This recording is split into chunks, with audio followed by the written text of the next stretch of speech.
Admirável Mundo Novo, do escritor britânico Aldous Huxley. Livro escrito em 1932, na verdade publicado em 32, escrito em 1931, uma obra muito importante da literatura mundial que vai ser desenvolvida no contexto do entreguerras. Então, fim da Primeira Guerra Mundial, emergência dos regimes totalitários, a gente tem o nazismo na Alemanha, o fascismo na Itália em ascendência, muito em função daqueles dois principais pontos que levaram ao surgimento desses regimes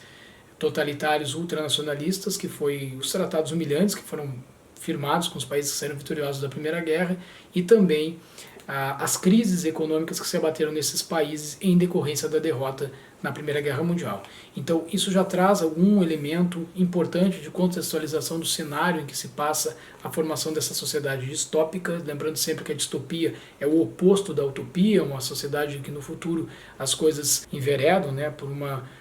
forma de estruturação e desenvolvimento da sociedade extremamente maléfica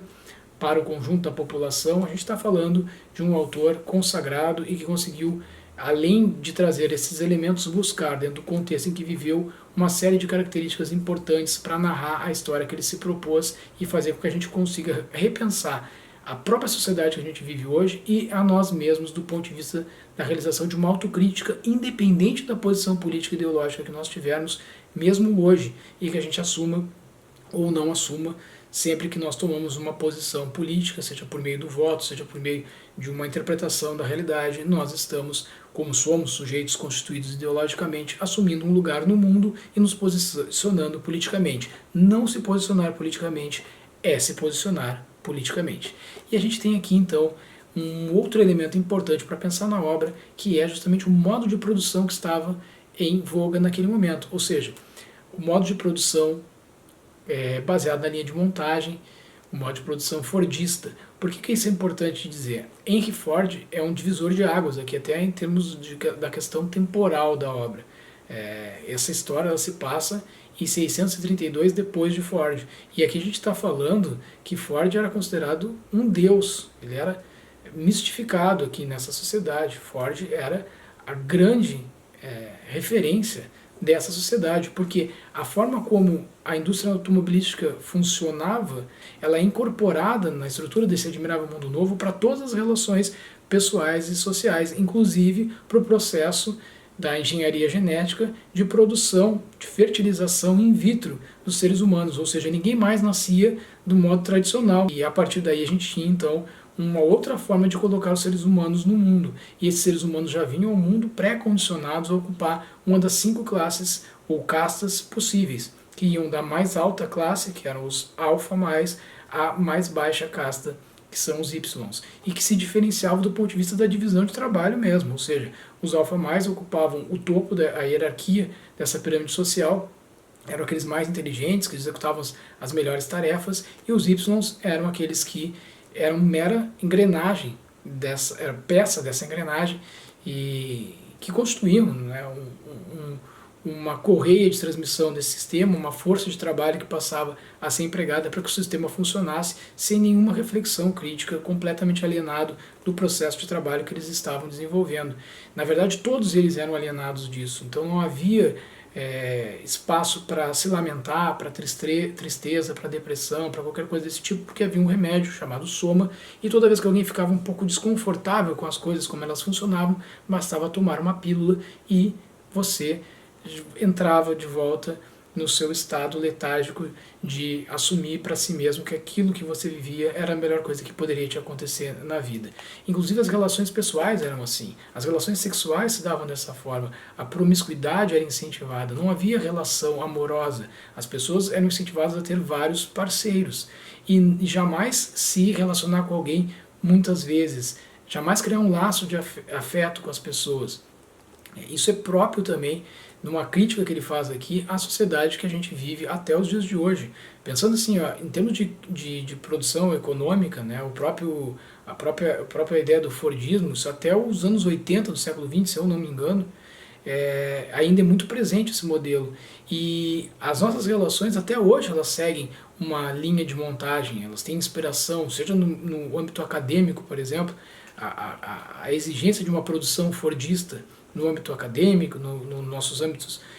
diversos âmbitos das relações de trabalho, até mesmo familiares, mas tudo isso é problematizado nessa obra de uma forma genial. Vejam bem, tem um personagem aqui, que é o personagem principal, que se chama Bernard Marx, e o sobrenome dele não é por acaso. Isso acontece com vários dos personagens. Os personagens eles têm um nome composto que remete a algum personagem da história política mundial, filosófica. E a gente tem então o Bernard Marx. O Bernard Marx era um alfa mais, mas que vai se rebelar contra esse sistema. Ele vai se sentir desconfortável com esse sistema, ele vai querer revolucionar esse sistema.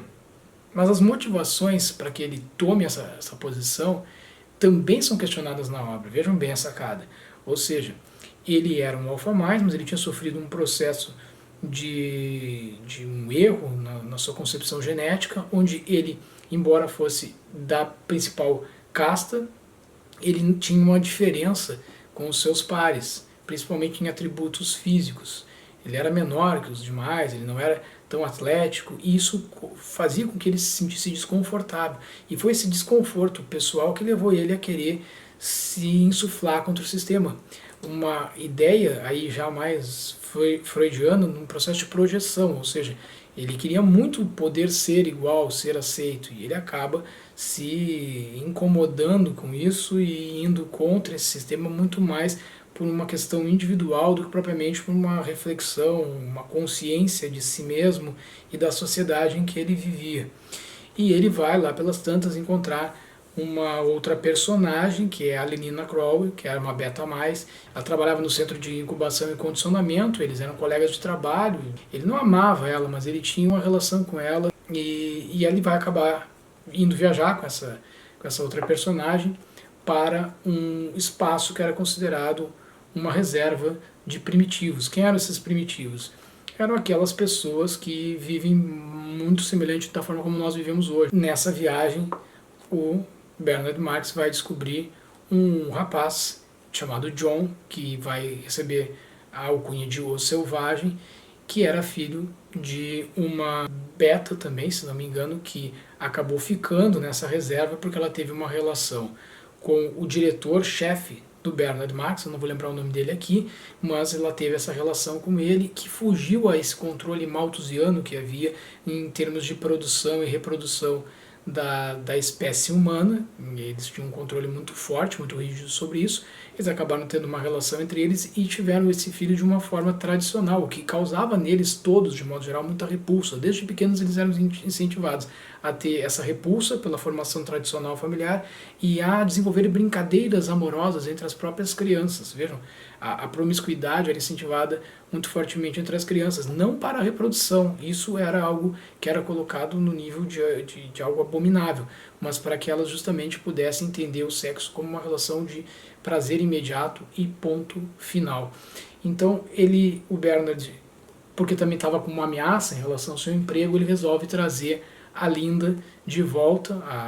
a ex-parceira do seu chefe, de volta para a civilização, e ela carrega junto com ela o John. Bom,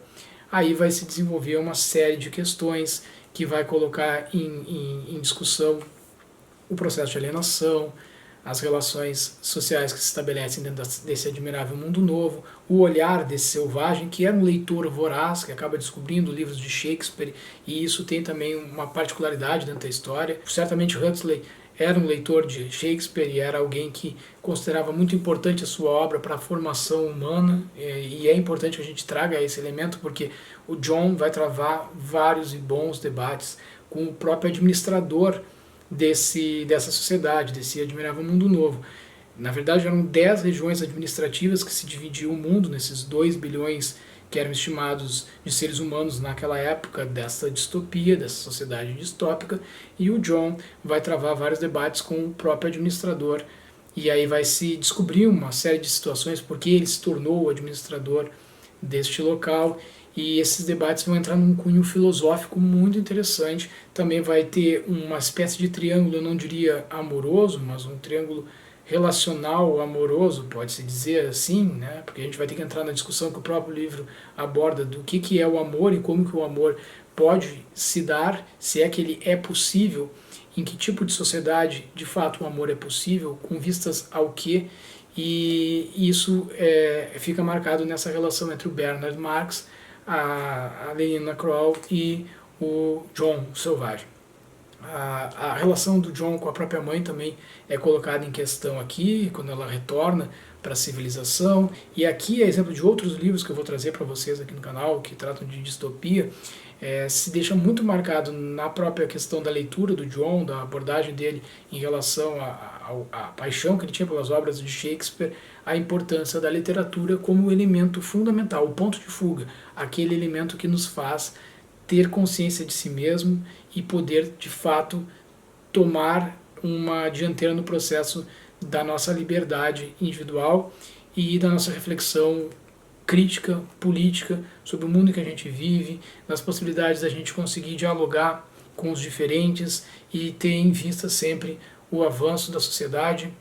já que a história funciona de forma cíclica e que os autoritarismos, sejam eles de onde vierem, devem ser rechaçados, problematizados e encontrar nesses todos os modelos de sociedade que a gente tem ao longo dos séculos aquilo que houve de bom e o que houve de ruim para se pesar e para se compreender melhor a essência humana. Admirável Mundo Novo, Aldous Huxley, façam essa leitura.